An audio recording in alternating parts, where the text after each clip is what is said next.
'Tis I. Hey everyone, glad to see you back, glad to see you looking fresh. So, it is very weird to me to sit here and think that I've been able to play and enjoy the PlayStation 5 for the last year. Now, the PlayStation 5 is about to turn 2 years old, which is kind of crazy to think it's already been that long. We're already that way into the next console generation.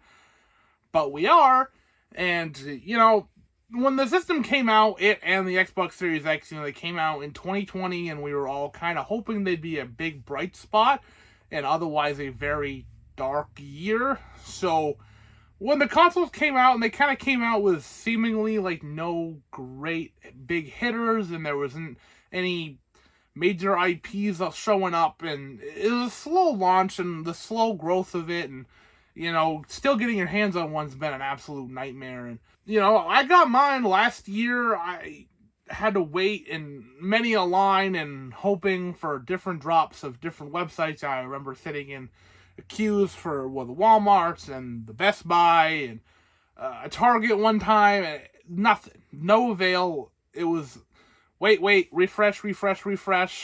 Immediately all sold out. And it got very annoying and very challenging, but eventually I learned that you can sign up if you are a PlayStation member. Not even a member per se, but you have an account with them. Like, you played PlayStation games in the past, and you can sign up, and they can email you directly, and they will sell one directly to you. Which is how I got mine. And it was very interesting. I was sitting in that queue, and I was waiting, and it popped up. It's like, well, you have X amount of people ahead of you, and it's going to take 2 hours. And I was like, I'm never going to make it to the front of that. And then all of a sudden it dropped like crazy, and it's like, you have 5 minutes. 5 minutes you can get your hands on one. And I remember sitting there being so excited and waiting and anxious, and I was so ready. And seeing it there, hitting that purchase button, and then for the next week, I was just absolutely nervous. Like, oh no, is it actually going to get here? Is something going to happen to it on the way here? But it got here. I have some problems with the console. It's not perfect. I love having a readily available 4K player in it. I think that's an excellent thing to have. The console itself is very big. It takes up a lot of space, but it's very cool looking. And it seems a weird thing. Oh, it looks cool.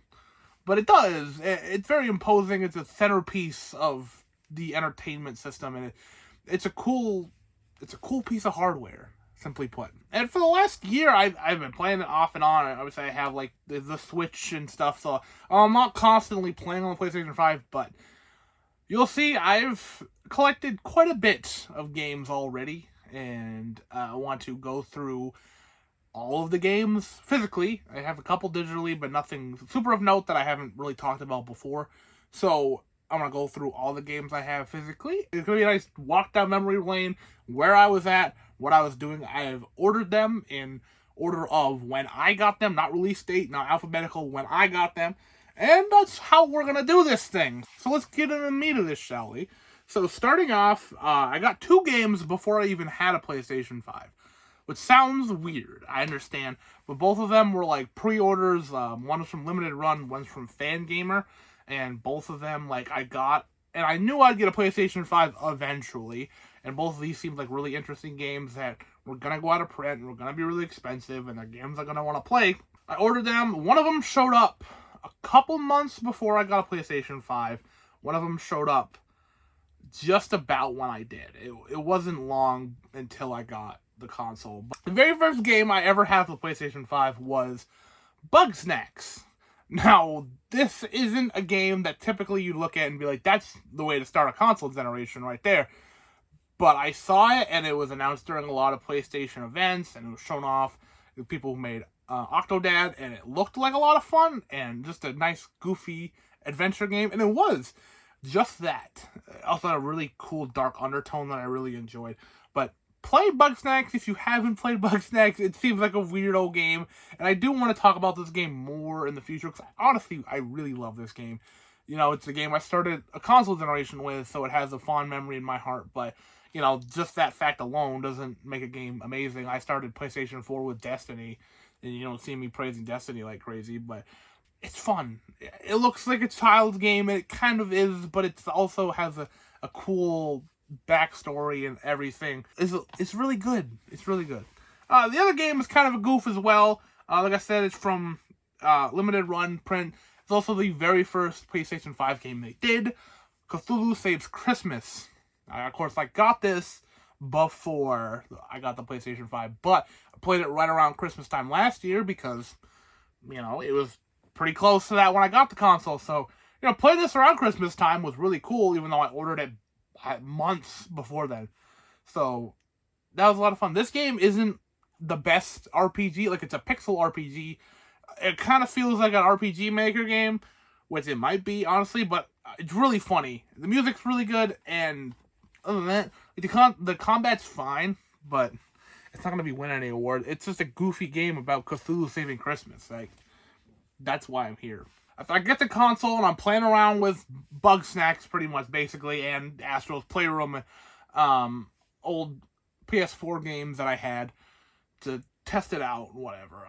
Black Friday was coming up, and right before Black Friday, a lot of stores started doing the Black Friday deals, and I went to different stores, and they already had the deals out, ready to go, so I picked up some games there for my new console, because why not, obviously, and I picked up 3 games, because GameStop was having their buy 2, get 1 free sale, and they somehow had 3 pre-owned PlayStation 5 games already.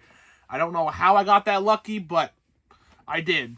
And there are 3 games I really wanted. And the first one I obviously needed to have was Spider-Man Miles Morales. I loved Spider-Man on the PlayStation 4. And I knew this going in wasn't a full sequel. It was kind of like Uncharted Lost Legacy situation where it's not as long. It's only like 6 hours. But it's the same kind of gameplay. That same world. And it's great. This game is great. I beat it in like a day or something, but it was a good day. It was a good day to be hanging out with Miles Morales. Again, I was playing it in late November, and that game set around Christmas time, so it was very mood setting. It was very good. A big game from last year I also got was Ratchet & Clank Rift Apart, a Game of the Year contender. This was my pick for the 6 nominees at the Game Awards. This was mine. It didn't win, unfortunately, but it is a really good one. And just thinking back, some of the effects, somehow the things work in this game, still kind of blow my mind. And it's crazy, there's 2 Insomniac games right in a row. Insomniac games have been killing on this console, and they're gonna keep doing so. We got Spider-Man 2 coming, we got Wolverine coming, so cannot wait to see what else they do. The last game I got was a little bit different. Scarlet Nexus. This is like a hack and slasher, like your Platinum Games type game. This is a very anime game. It's a lot of fun. I haven't played as much of this as I want to. I got a ton of games very quickly. Black Friday, there's Christmas, and then there's all the sales, and I overwhelmed myself. This one I played for a good bit, enjoyed it, and just never got back to. But I plan on playing more of it because it was really fun. There's like an anime I've heard that's like not as good as the game, but it's worth noting. So those I got at GameStop that day. I also went to Best Buy, and I mostly bought like 4Ks and stuff, but there was some games that they had on sale, and this was the only game I got to a PlayStation 5 there. The interesting note about this game is that I was buying a bunch of 4Ks, and the clerk was talking to me about them. Like, heck yeah, you've seen this movie. This movie's great. Not enough people saw it. I'm really glad you enjoyed it. And then he saw Doki Doki Literature Club Plus, and he stopped talking to me, which I almost started laughing about in the store, and I kept it to myself, but I laughed all the way home that night. But it was just so interesting that he's just talking my ear off, and then he sees this and stops. Now, I haven't played this yet. When this game was super popular, I watched gameplay of it, and so I know what happens and everything, so I wanted it because I think it's a really interesting piece of video game history to have it now on a console. I don't know how it's going to play on a console at all. A lot of things that game does is very PC heavy. Interested to see how it goes. So after that, the in-store, still technically wasn't Black Friday yet. And then all the online deals happened, and I went kind of crazy because a lot of these games were full priced before, and then all of a sudden they weren't. The most I paid for any of these was like $25, and a lot of these were like $10, $15. So I went kind of crazy because I had a new console, and I wanted to play anything I could on it. So I to be honest, I don't know what order these came in, but they all kind of came in together, so I'll talk about all of them together. This is a good little stack here. Start off with Deathloop, another Game of the Year contender, and this game is pretty good. Going in, I expected to not like it. Honestly, the trailers didn't intrigue me. The idea did, but none of the gameplay. I've played stuff from this developer before, and I didn't love it.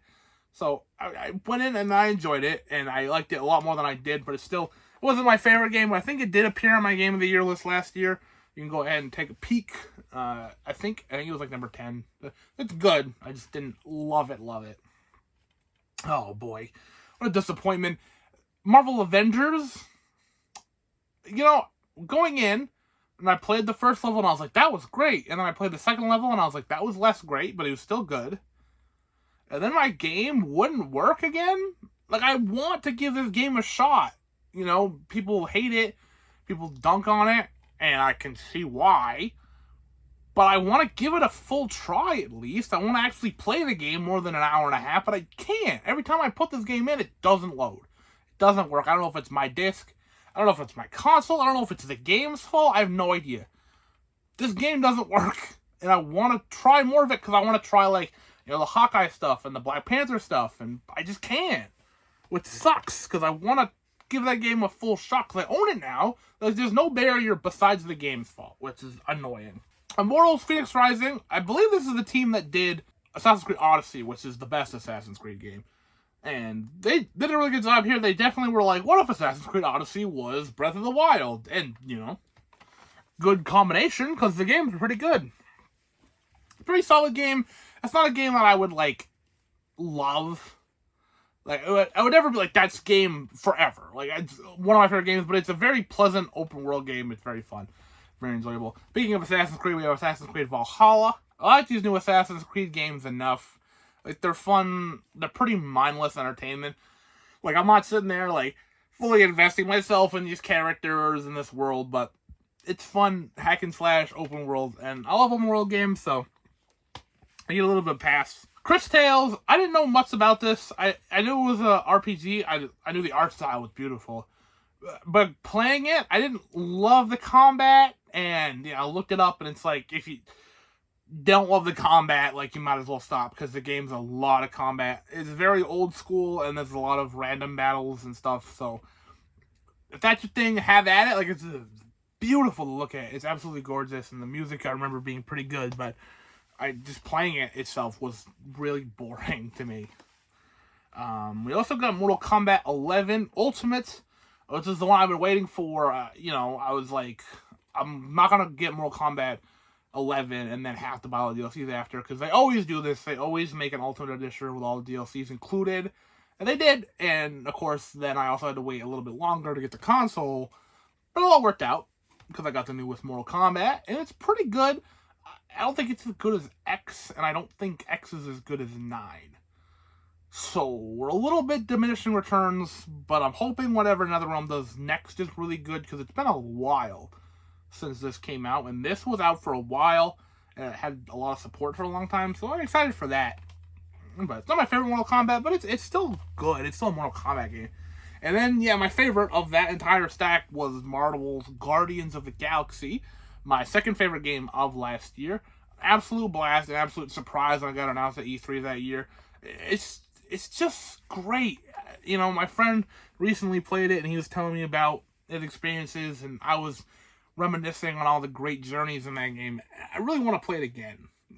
I love that game. It's fantastic. So after Black Friday, I had Christmas, and I got a few more games, which was good. New console, new games, as I didn't have enough games already in the 2-month span of having the console. But I got a couple more to round off my edges, because there was a few things that I missing. Not a lot of games I were desperately needing to play. Getting the console, I'm I know I'm gonna love Guardians. I really want Spider-Man. I really want Ratchet and Clank. These 3 were all ones that one of them I really, really wanted, and the other 2 were alright, I want to play those, but I don't need to play them. This is one that I didn't need to play, but it looked interesting enough, and that's Terminator Resistance. It's a decent shooter in the Terminator franchise. It's not great. It's a little clunky here and there, which, I mean, if they're going for that, then there you go. But it's okay. I'm really looking forward to that RoboCop game. I love the Terminator movies more. I think the RoboCop game will be better because it seems like they have a better concept. That one's just like, it's just a shooter, but the shooting doesn't feel the best, and the enemies feel like it's kind of spongy, so it's not the best. Sackboy: A Big Adventure. I want this because Sackboy is an icon. Yeah, it might be fun. I do enjoy my 3D platformers, but it's just really easy and really simple. There's not much here to, like, invest me. I'll play it for, like, a half hour and then be bored, and I've done that a couple times over. So, it's not bad. I enjoy hanging out with Sackboy, but it's nothing to buy a console for at all. Especially since it was, like, a starting game. It's good, but it's not that good. This is the one I really, really wanted, and that's Tales of Arise. I still think this game is gorgeous. It has its problems in the back half, but it's really good. This is the game I played the longest on the console. It was like 60 to 70 hours, I think. I've delved into this, and it did not feel that long until the end. The last 5 of this game really dragged, but at that point I was already like, I'm almost done. I might as well just go for it. This game is really good up until that point. I wish it got more recognition at the Game Awards. I think it definitely got nominated for Best RPG. I don't know if it won, but I wish it got, like, more. And then the after Christmas deals. I only got one game for the PlayStation 5, and that was Kimetsu no Yaiba Demon Slayer: The Hinokami Chronicles. And this is a arena fighter, which I'm not typically a fan of, but this is a pretty good arena fighter. It's made by the people who do the Naruto games, or did. I don't know if they're going to make more, but they did them for a long time, and now they're making this.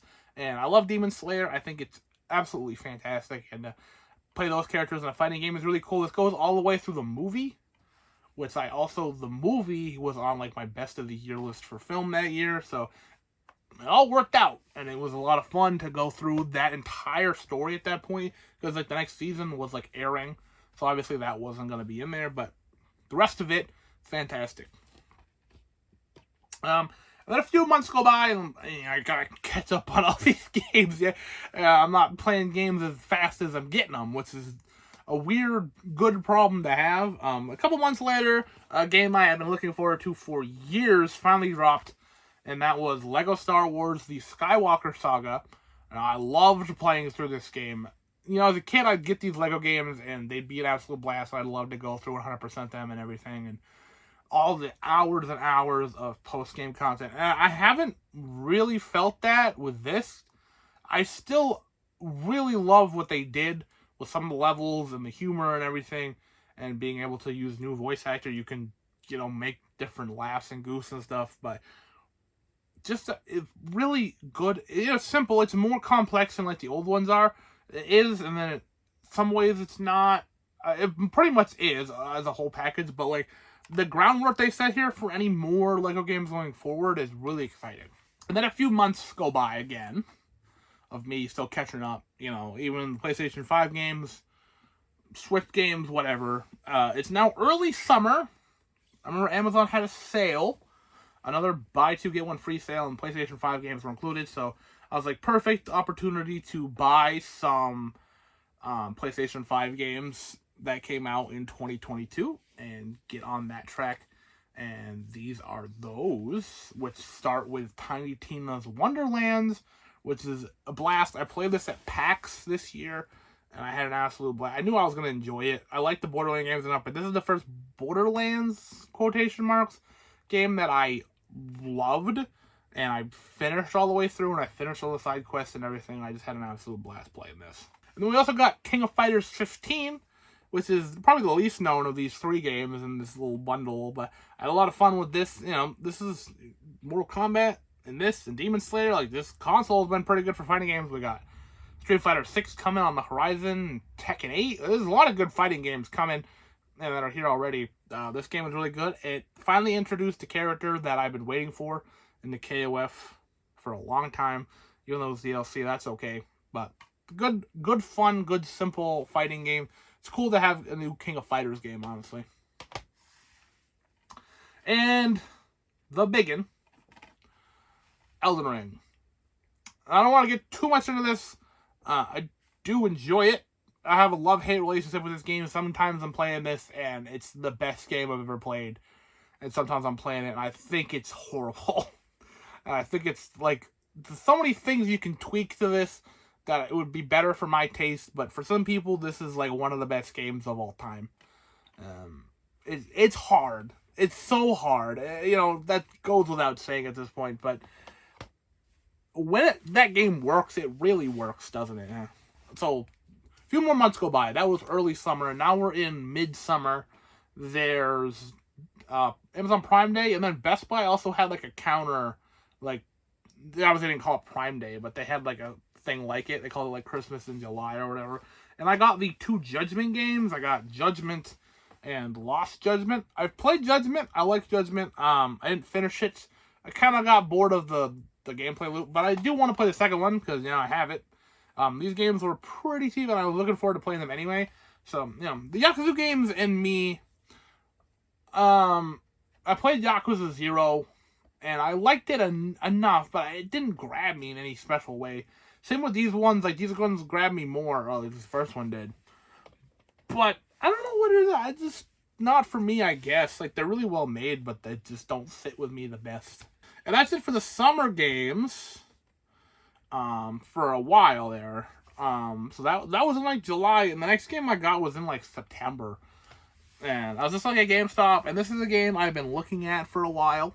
It's an interesting little game that I never expected to get a physical. That's Road 96. A very story-heavy game about you're trying to escape a country, and you go on different paths and make different choices, and the choices you make and impact the story in different ways. And it's really interesting. It's very creative. I don't know if I'd play it again. I feel like they'd break the magic. Games like this, they're amazing one time through. They're like a great movie that when you know the twists, it's not going to feel as good, especially with an interactive game like this. Like, I feel like if I play it again and I make a choice that's different from the first time I played it and I get the same outcome, it's going to break the magic. So, I think it's a great one-time game. I don't know if it's going to be great another time through, but maybe it will. If it's like the games that, like, Until Dawn, which are like more like a movie, and you impact a movie story, I think that works a little better for replay. Something like this, though, where it really feels like the choice you make is going to impact everything. I don't know if it's going to be great on a playthrough again. And now we're getting into the super recent stuff. This game I just beat a couple weeks ago. It's a game that a lot of people were looking forward to. I didn't like the first one that much in this game franchise, but I did like this one a lot more, which is good, because I think people would really hate me if I didn't. Horizon Forbidden West, I think, vastly improves on the first game. I think the gameplay is a lot tighter. I think the exploration is a lot more fun. I think everything about it is better. I don't think there's one thing that the first game does better than this one. And it looks beautiful. It plays great. It's wild to think that PlayStation and Guerrilla were like, let's square this off against Elden Ring. Much like in the first game, where they squared off against Zelda. I don't know what they're doing with this franchise, but, like, let them have their own release date. Like, if Horizon 3 comes out and it has to fight against another big open world game that's, like, trying something new and is very hyped, it's like they're definitely just, like, throwing it to the wolves at that point. These next two are interesting. These are both limited run games. I ordered these back last September. So September of 21, I ordered these. And they took a long time to get here, to say the least. Because these are both franchises I wanted to dip my toes into. They're both by WayForward. The first one here is Shantae and the Pirate's Curse. And I wanted to try Shantae for a long time. And I remember being at PAX and being at the limited run booth and being like, they had some Shantae games there. They obviously didn't have any PlayStation 5 versions, but there's some I could get for the Switch or whatever. I couldn't remember the life of me which one I already bought. So I didn't get any, and I waited and waited. I got this one, and it's pretty good. I enjoyed it enough. I think that there are other ones that I might enjoy more. I don't know why I picked Pirate's Curse per se. I think I looked it up, and that's generally considered the best, but I don't know. I also got River City Girls, which I think would be a lot more fun with 2 players, but I haven't tried that out yet. I I just pre-ordered River City Girls 2 because I'm also really looking forward to that. So far, it's been a really solid beat 'em up, and it's been a lot of fun. I never pre-order games, right? Because I'm always afraid that the game's going to come out and end up being like a Cyberpunk and not being as good as it looked, or something like that. This one had been out on different consoles, and it's like a limited run where I just wanted the physical. So I was waiting, and I pre-ordered it, and then I had to wait like 2 weeks after it was the drop date, which was so annoying. But anyways, I finally got in my hands. It's a lot of fun. It's very simple, very cutesy. It's a zoo builder. Literally just called Let's Build a Zoo. A really cute pixel art farming game. Zoo game where you run a zoo, and it has all the zoo building tropes. You take care of animals. You got zookeepers. You got people who put way too much trash on the paths, and you gotta decorate, you gotta do everything. This game was a lot of fun. I burnt myself out on like crazy because I played it a lot. And then all of a sudden I was like, I'm done. I don't play any more of this. I might go back, but I'll probably overwhelm myself with how much I'd already done. But it would be fun to go back to. And finally, the last and newest game I'm currently playing right now, and it's called Anno Mutationen, which is also a limited run. I ordered this back in like March because I thought it looked really cool and I wanted to play it. And it's a cool like cyberpunk pixel game. It's a lot of fun, honestly. So that is every game I currently own physically for the PlayStation 5. And this video was a lot of fun to make, actually. Going through a memory lane where I was at, what I was doing when I got each game, and my thoughts on all of them. So, I might do this with other consoles in the future, or temper with the idea. I definitely wouldn't do it with, like, release dates, or when I got them, or whatever. Cause this one is doable, because I remember everything for the last year, but something like the Switch, which I've had since, a year after launch, it's been that thing came out in 2017? I think I got it in 2017. So, yeah, I'm not going to remember every game in order I got it, so I definitely just do alphabetical for the rest, but for this one, it was an interesting little thing to do it. And that's been my journey with the PlayStation 5 so far. I don't think there's many other games for it that I haven't played that I need to play, which is bittersweet to know that, I'm on top of things and I played pretty much everything the console has. But also, it's kind of like, there's not much left for me. And I get there's, like, Demon Souls, and there's Returnal, and, there's games coming out. Like I said before, there's a Final Fantasy VII Remake, the Crisis Core one, and there's the Rebirth one. And there's other ones that I got for the PlayStation 4 that I kind of wish I had waited a little bit longer to get them on the 5. Like, Persona 5R just came out on the 5, and I think that'd be really good. There's more games coming. I look forward to next year. Even later this year, I got God of War to play. We got Evil West, which I'm looking forward to forever. I haven't played Gotham Knights yet. That might be better than what people are saying. I don't know. There's the Suicide Squad game coming next year. There's Resident Evil 4. There's Street Fighter 6. There's a lot. There's a lot that I'm looking forward to, and, it's kind of a good thing to have everything all set, ready to go, ready for the next generation. So, have you secured a PlayStation 5 yet? If not, are you going to? You gonna try? I don't know. Part of me is like, I think it's probably easier than it was a year ago, but also part of me thinks it's not, which kind of stinks. But absolutely, I'd give it a try. I think it's a really good console. I do think you should probably wait if you really want, like, Resident Evil 4 remake, to just wait till then, or maybe try to get one a little bit ahead of time so that it'll be ready by the time you get the game, stuff like that. So, the longer you wait, the more games there will be to play on it, and that's a good thing to think about. So, as always, thank you so very much for watching. Like this if you like this, subscribe if you haven't already, and I will see you at some point.